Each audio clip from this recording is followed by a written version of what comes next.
What is up, dudes and lady dudes? Welcome back to Just Nuts, guys. Today, apologies if I sound a little groggy, look a little shardy, because I just woke up like actually 7 minutes ago. But I saw this news and I really want to get it out because we got a large cluster of like the rest of the cards. We have some stuff from Blazing Vortex for the OCG's version, and we have actually another handful of cards for the OCG's.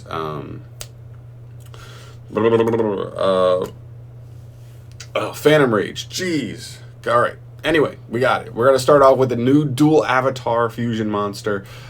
This is actually really important. This is actually really good. One of the things I would say about dual avatars, if they want a chance to play, they need their deck to do a little more. And one of the things I would say is that their fusion monsters, their boss monsters, are a little bit underwhelming. So maybe if this guy is pretty good, this could kind of help upgrade their boss monster situation. Because we know they have like that insane fusion spell. So let's get into it. We've got dual avatar empowered Miguel.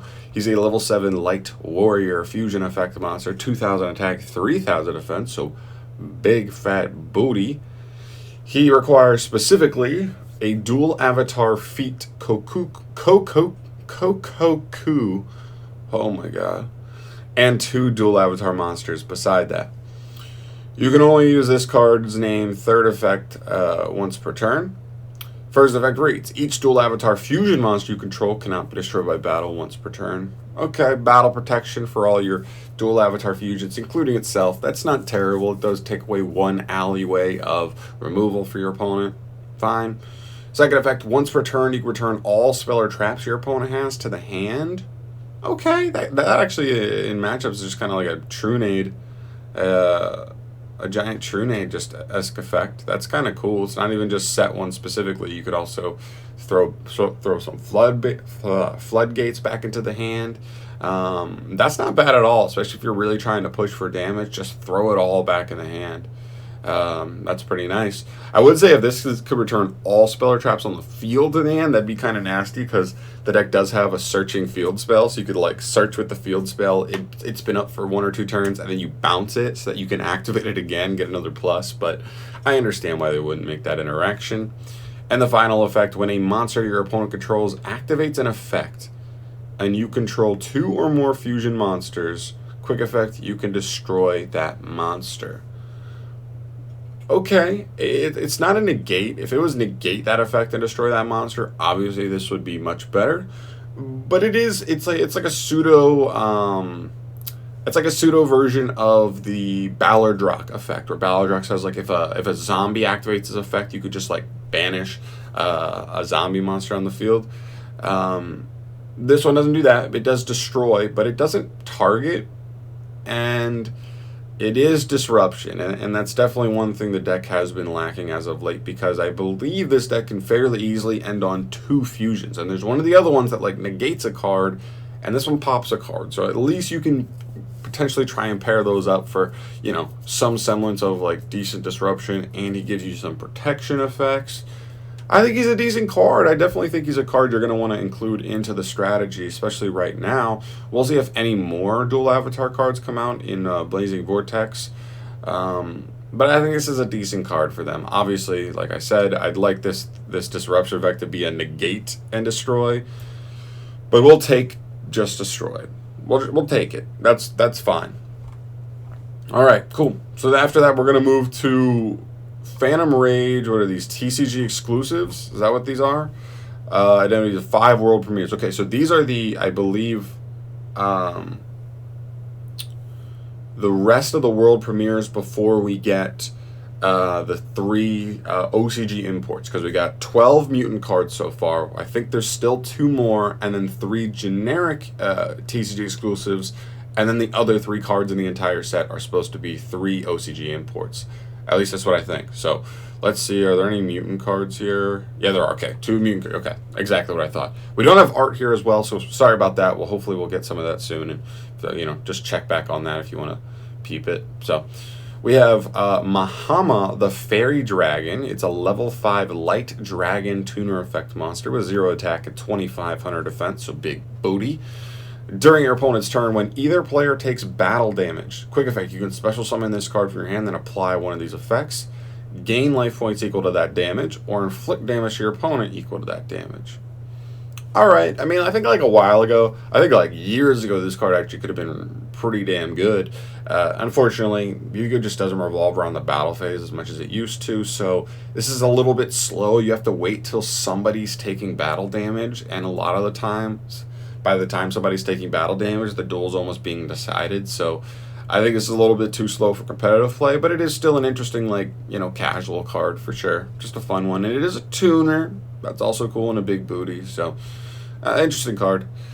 Next up here we have Jabbing Panda. This is a level 3 Water Beast Warrior effect monster. I'd love to see this card's art. Jabbing Panda. 1500 attack, 1000 defense are the stats. If 2 or more Beast Warrior monsters are on the field, you can special summon this card from the hand. Okay, kind of generic Beast Warrior support. Jumps out onto the field. Tanky might be something nice here. You can only special summon it once per turn this way. And if this card is sent from the field to your graveyard, you can target one face-up monster you control. It gains 500 attack. You can only use this effect of Jabbing Panda once per turn. Ah, man, I thought it was starting off so nice. If like, so it was like it jumps out of the hand fairly easily. Just got to put 2 other Beast Warriors on the field. So as an extender, it's like, oh. And then unfortunately, it kind of petered off from there. It even said if this card is sent from field to grave, which is a very good float effect, just field to grave. You can link summon it off, synchro summon it off, like almost all removals, tribute it off. Like, unfortunately, all it does is just give a face-up monster you control 500 attack. So I don't see this card seeing much play except for like maybe a very specific Beast Warrior deck that just is in dire need of an extender, and this guy falls into that category, but whatever. That's what these slots are for. They're never usually the most amazing things in the world. Alright, we have Perialus, Empress of Blossoms, a level 7 light plant synchro effect monster. We already got a decent plant monster coming in Blazing Vortex. We'll see if this card can pair with that to hopefully push like a plant synchro a little higher.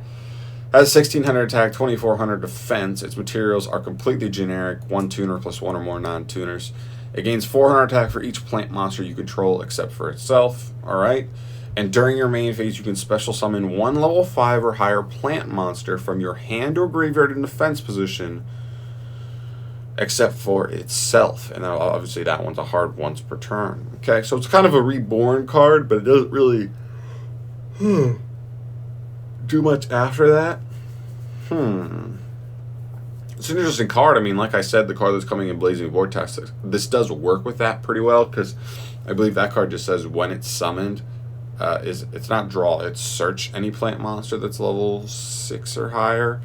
So it's kind of like this high plant level support thing going on right now. Like this one only reborn's level 5 or higher, which is interesting, so you can't like Lone Fire play into this and then reborn a Lone Fire and then Lone Fire again into something. Just kind of a shame, because that's like pretty good. But if you were going through Lone Fire anyway, you might have gone through a level 5 or higher anyway, and you could just reborn it, hit it again, and get going. But I don't think this is a bad card. It could potentially come up in some plant combos later down the line. I'm definitely curious to see where this kind of fits into that. So yeah, I'm gonna leave it open, the door open on this one. I think this one's not terrible. I think the other ones are actually just not great cards for like modern day Yu-Gi-Oh! I think this one's a little better. It is like a pretty good extender. Just reborn a level 5 or higher plant. Not half bad. And the last 2 cards here are Mutant Traps. They're actually both continuous traps. They're very interesting. Let's take a look. When you activate this card, you can target one effect monster your opponent controls. Banish a mutant monster from your graveyard, and if you do, negate its effect until the end of the turn, even if this card leaves the field. And when your level 8 or higher mutant monster destroys an opponent's monster by battle, you can draw 1 card. You can only use this effect of Mutant Clash once per turn, and you can only activate 1 Mutant Clash per turn. One thing I would have liked to see here for sure is this, the first effect just be a once per turn effect, not an on activation, because this is a continuous trap. Keep that in mind. So until you activate it, it's staying on the field. It is a disruption, and that is something the deck needed, is help setting up more disruption. But I would have liked a lot more if this was the kind of card that like every single turn you can keep negating one thing. It's not even the most obscene negation we've ever seen. It's just like a target negate. It's essentially an impermanence that you would have been able to do every turn, and it does take cost. You do have to banish a mutant monster from grave, and you can run out of mutant monsters. So there is recursion obviously in the archetype, but it's not a ton. I think it's a fine card. It does help with disruption. Adding this to your board of like negating a spell with the beast and getting the pop off of the quick fusion with the other trap card. But I would have liked to see this card be the kind of like this deck really needs something that's a little bit unfair, and I think something like a negate that's literally every turn negate one thing would have been a little bit unfair. That could have actually helped this deck push to the next level, but it's okay. And then we have the last Mutant Trap card here. It's another continuous Mutant Expansion. When you activate this card, you can take one level 4 or lower mutant monster from your deck and either add it to your hand or special summon it. And the second effect, if a level 8 or higher mutant monster or monsters you control would be destroyed by card effect, you can banish this card you control instead, and you can only activate one card with this card's name per turn. Alright, so again, if you're going to make a continuous, like this first effect is one of those effects where I'm like, if this is a continuous, I want this effect to be every single turn, be able to pump out a new small mutant monster to be able to get another boss out, and then end up with all 3 of them on the field at the same time, because that actually is pretty daunting for an opponent, because every card you can activate, they can do something in response, and that's to like handle it. But unfortunately here, it's only on activation. Again, it's not a bad effect because it is just like special summon, and that could get you a quick search for a mutant card. That could get you, set up for some things. But unfortunately, the baby ones are not quick effects. If they were quick effects to tag in, then this would be way better, obviously, because going first, like this essentially equals like your mutant play, because they trigger on summon to search, and then if they had a quick effect, attribute themselves to like banish and get you one of the big boys out, then you could set up on your opponent's turn. But unfortunately, it's the little ones are not set up to actually like do everything they want to do on your opponent's turn. I think the other small one, the level 4 one, doesn't he summon himself and do stuff like on your opponent's turn? That may not be the worst, because he did have an effect where I think he was just like, if he summoned during your opponent's turn, or maybe he only had to be summoned when the field's. I couldn't remember exactly what he does, but it's interesting. I don't think it's amazing. I think they're both fine. I think they're both actually playable, because, and then you also get the protection for card destruction from your mutants. So, that's not the worst thing in the world. But I think they're fine. I don't think they're amazing, but I do think they do help their ability to take on some things. And then, oh my lord. We have archetypes on archetypes right now, guys. All right, I'm sorry. I didn't even know we had this much stuff. All right. Let's go. We have a new archetype here called Security Force. This is Rappa Chiyomaru. This is a level 2 Dark Warrior effect monster. I think this is her here. Yeah, she's kind of cute. She's looking kind of cool. She has 800 attack, 1000 defense. You can only activate her second effect once per turn. First effect says monsters you control that are monsters your opponent controls that face Security Force monsters you control can only target monsters in their columns for attacks. Okay, so I guess like face means like in the same column, that to be like pointing to each other. Interesting. And a second effect is a quick effect that says you can banish on a security card from your hand as cost. Return this card to your hand, and if you do, special summon a Security Force monster from your deck in defense position except for herself. That's very interesting, especially if they all have these effects where, like, depending on the zones they're in, so you could like tag them all out into like the right zones they want. That doesn't seem bad, because you are losing a card from your hand by banishing it, but you are replacing it by getting a free special summon from the deck, as well as utility. So not a bad start. I think it's a pretty cool card. Next up, we have Security Force Professor Daigama. This is a level 3 Dark Psychic. Ooh, E-Telly. 1000 attack, 1500 defense. You can only use its first effect once per turn. If this card is normal summoned or special summoned, you can target one face-up monster your opponent controls. Change its battle position. Ugh, I was about to be so pumped for this. If this actually like negated something or popped something, I was gonna be like, yo, that would just like quick effect tags into this, just main deck shenanigans. Like, that's crazy. Fortunately, it doesn't work that way. It only just changes battle position, so more battle shenanigans. And also the battle position of monsters that face security force monsters you control cannot be changed except with card effects. So I guess once you change him, if he's in the same column, they just like can't change back. That's not good, like at all. Like, this guy might not even be playable in the fact that he's a psychic that could be summoned off E-Telly. That's so bad. Next up is Security Force Orifice. That's going to change for sure, that name. There's a level 4 light Cybers effect monster, okay? So, Signet Mining. His attack is 1800, 1000 defense. You can only use the second effect once per turn. When your opponent cannot target monsters they control that face security force monsters you control with card effects. So interesting, this locks them out of being able to target their own monsters, but yours are online to be targeted. He also has an effect that says when your opponent activates a monster effect on the field, you can quick effect banish a security force card from your hand to destroy that monster. Now that's actually a disruption. It does cost a card out of your hand, but it is just popping. We're just popping a card, a monster your opponent's activating. So this one's actually a little bit better. It is an 1800 body. You can summon it straight out of the deck off of this girl, so that's like not the worst thing in the world. This one's a little bit better, definitely better than the second one for sure. Which takes us to Security Force Gravitino. This is a light level 5 psychic effect monster, 2000 attack, 1400 defense. If this card is normal or special summon, you can add a Security Force card from your deck to the hand. Okay, so summon this off of the girl and get a search any card in the archetype, which is nice. And then the second effect says you can banish any monster your opponent controls that faces a security force monster you control when it leaves the field. Whoa, okay, hold on.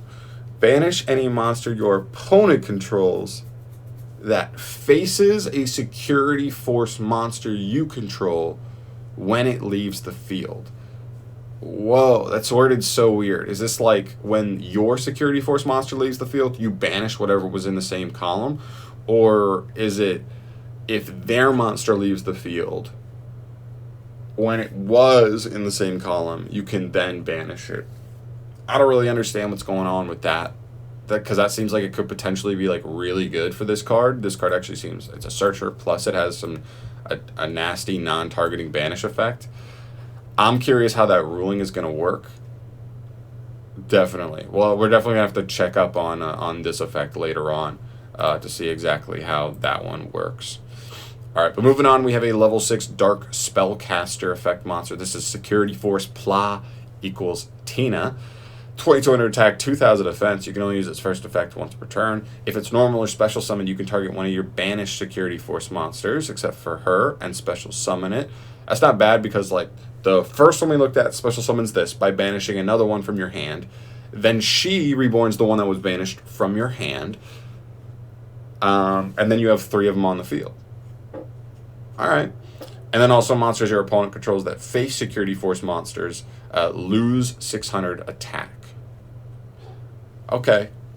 What's interesting is that these are interesting archetypes because this one is Signet Miningable, this one is E-Tellyable, and this one is Rotaable. Like 3 of the most generic, like just type searchers in the game. It's interesting. So that actually is kind of cool.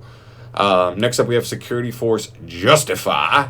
This is a Link 3 Light Cybers effect monster, 2600 attack, and it points top left, top, and top right. So all 3 up arrows. And its materials are 3 effect monsters, including a Security Force. So you only have to have 1 Security Force monster as a material, which is interesting. You cannot summon or set monsters to a zone this card points to. Okay, that's both players. Okay. Or maybe it's just you. I don't know. Some of its translations seem a little bit wonky just yet. Maybe I'm hoping this is your opponent, right? So it says your opponent you're locking your opponent out of 3 whole zones, essentially. And you can only use its first effect once per turn. Quick effect, you can target 1 effect monster your opponent controls, negate its effects until the end of this turn. Then you can move that monster to an opponent's monster zone this card points to. Not bad. Okay. Now, oh, and the second effect, I just read it. At the start of the damage step, if this card attacks, banish all monsters this card points to. Now, that is an effect. So, he does have a negation, so he's disruption. He does kind of floodgate your opponent, I believe, so that they cannot summon to the 3 zones he points to. So, they only have 2 zones to combo off with. Well, not including the extra monster zone. And then the last effect is actually pretty scary. If he attacks, you just banish everything he points to. Non-targeting banish. This is a pretty damn good boss monster, in my opinion. Disruption, mass removal, and like a floodgate while it's on the field. And it's semi-generic. Not bad. I think that's pretty good. Then we get to the spells and traps. I'm trying to move through this, guys. I didn't know this archetype had so many cards for it. I'm sorry, this video is getting a little long. Next up, we have Security Force of Bridgehead. It's a field spell card. You can only activate this card once. You can only activate one card of this card once per turn. Its second effect is also hard once per turn. When this card is activated, you can add a Security Force monster from deck to hand. Whoop-de-doo, our good searcher, the girl at the beginning, is easy to search. Great. When an opponent's monster declares an attack on your Security Force monster that's in the same column, you can activate that effect. This effect, Jesus, that monster you control cannot be destroyed by battle, so it does give you protection if you're in the same column. We've seen you have ways to manipulate these columns to just move your guys around. This should not be a huge deal to your stuff, but it is a nice little effect there for sure, especially with like the Link monster being able to just like move stuff to right above him, so now he's indestructible by battle, you have a monster negate, and then next turn you're going to like wipe 2 more monsters off your opponent's board. It's pretty good. Okay, I like Searching Field spell. Always good. Security Force Showdown is a quick play spell. You can only activate it once per turn. You get to pick one of these 2 effects, or you get to either special summon a Security Force monster from your hand in defense mode, or target a Security Force monster in your graveyard and add it to your hand. Okay, so like a recursion card. It's either going to add back from grave or special summon something out from hand. It's kind of nice because they have these effects with the column. So again, like if you could just quick effect drop something down in the right column,